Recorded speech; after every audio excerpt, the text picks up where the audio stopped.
Ben voilà, je m'appelle Marc Nissen, je suis professeure d'économie sociale. J'enseigne à l'école d'économie et également à la FOPES, qui est une faculté ouverte pour des adultes qui reprennent une formation.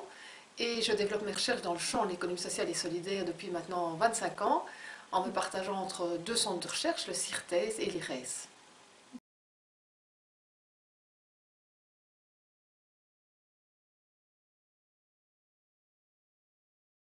Bon, évidemment, on pourrait développer une longue approche sur ce qu'est l'économie sociale, mais s'il fallait résumer en quelques mots, on peut dire que l'économie sociale, c'est un concept qui permet d'appréhender les organisations, les entreprises, qui sont dans l'entre-deux de nos économies, c'est-à-dire qui sont ni assimilables au secteur privé à but lucratif, ni au secteur public.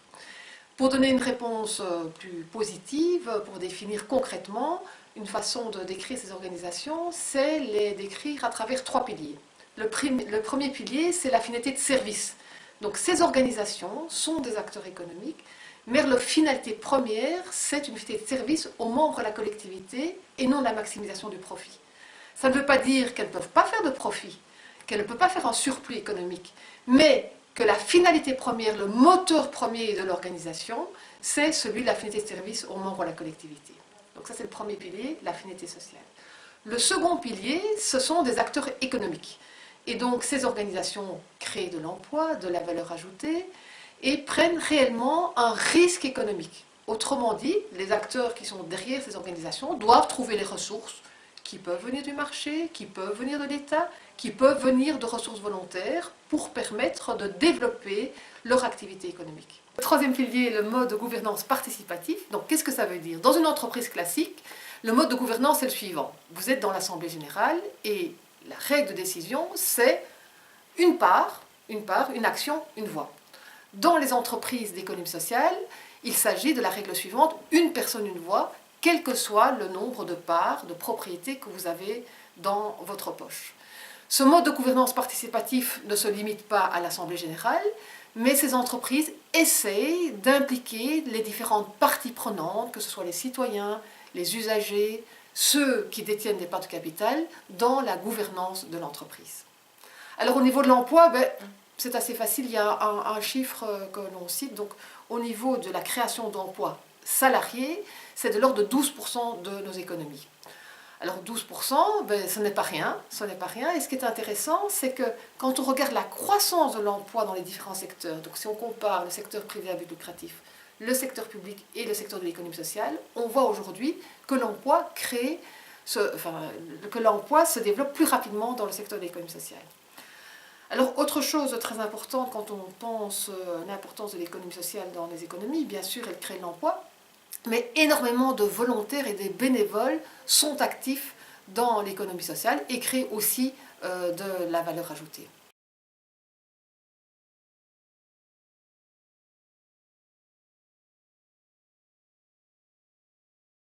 Alors ça, c'est une question qui n'est pas difficile, mais avant d'y répondre, je voudrais aller un peu dans l'histoire. Donc, c'est très important pour comprendre l'économie sociale, c'est pas quelque chose de neuf.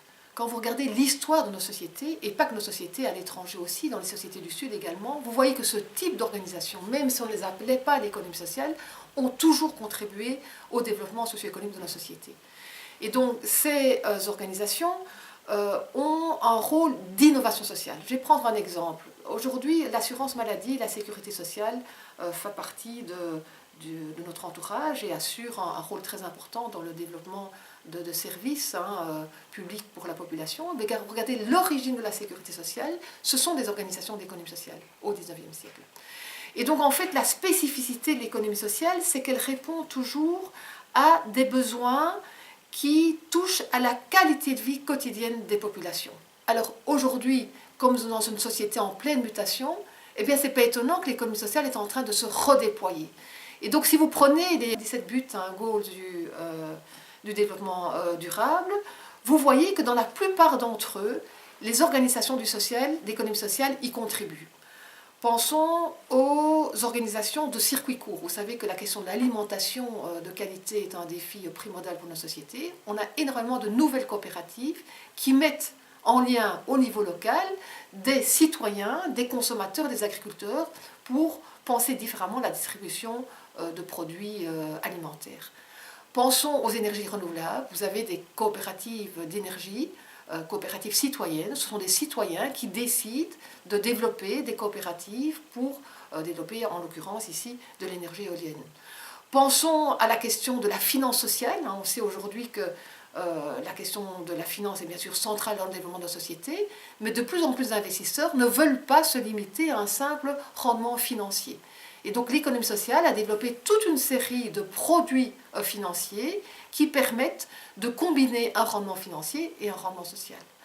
Pensons à la question de la santé, la prise en charge par exemple des personnes dépendantes. On sait que le vieillissement est vraiment une dynamique qui marque nos sociétés. Mais énormément d'organisations d'économie sociale participent à des dynamiques innovantes de la prise en charge de la dépendance.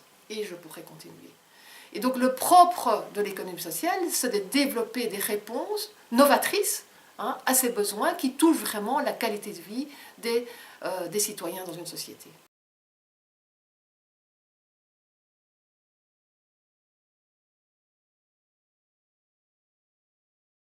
Alors j'ai eu la chance de participer ces dernières années à l'émergence, à l'analyse de l'émergence de nouvelles formes d'entreprises sociales dans 55 pays.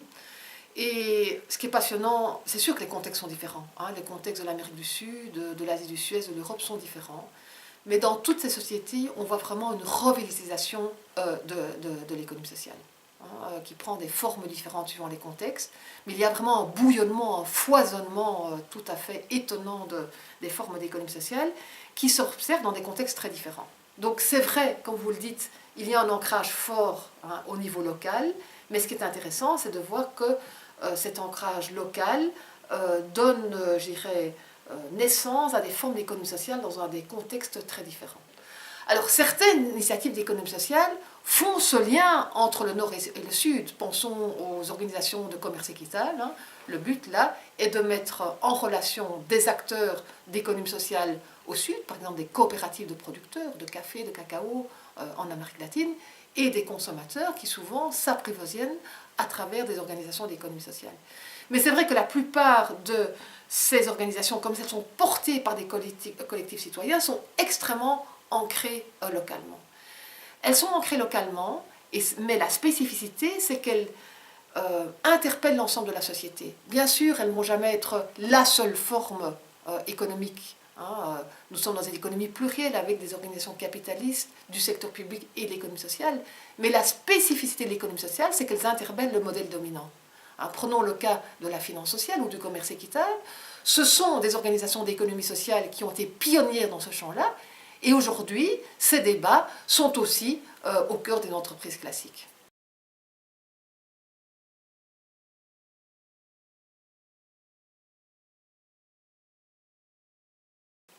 Alors, il y a différentes façons. La première façon, c'est que nous sommes tous des acteurs de l'économie.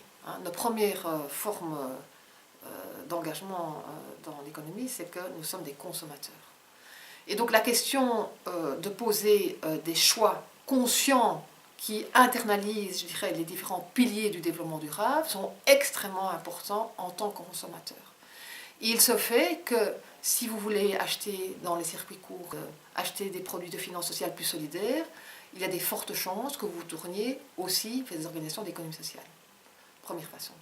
Deuxième façon, énormément de ces organisations mobilisent des volontaires et des bénévoles.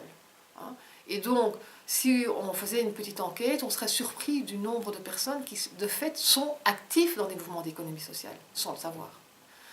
Une troisième façon, c'est en étant entrepreneurs sociaux. Ce qui est essentiel dans des organisations d'économie sociale, c'est d'avoir des entrepreneurs qui sont motivés par cette finalité sociale. Et donc, il est très important d'avoir des jeunes hommes, des jeunes femmes, parfois des personnes plus âgées qui veulent retrouver un sens à leur vie, décident de devenir entrepreneurs sociaux, et on a vraiment besoin de ces capacités entrepreneuriales. Pensez que l'entrepreneuriat peut être à finalité sociale. Et puis comme étudiant, quelle que soit votre formation en économie, en gestion, en ingénieur, pour moi en tant qu'enseignant, ce qui est très important, c'est d'abord visibiliser ces organisations. Quand on parle d'économie, on vous parle avant tout des organisations à finalité de profit en vous disant ça c'est l'économie. Mais non, l'économie elle est beaucoup plus réelle que ça. Vous avez des organisations à finalité sociales, les organisations à finalité lucrative, vous avez aussi le secteur public qui crée de la valeur ajoutée. Et donc c'est d'abord de rendre visibles ces organisations et de comprendre pourquoi elles existent aux côtés des autres organisations. Donc je pense que nous allons ouvrir un nouveau master en économie sociale dans un an et nous espérons beaucoup attirer des étudiants qui sont en quête de sens, mais en voulant être aussi des acteurs économiques.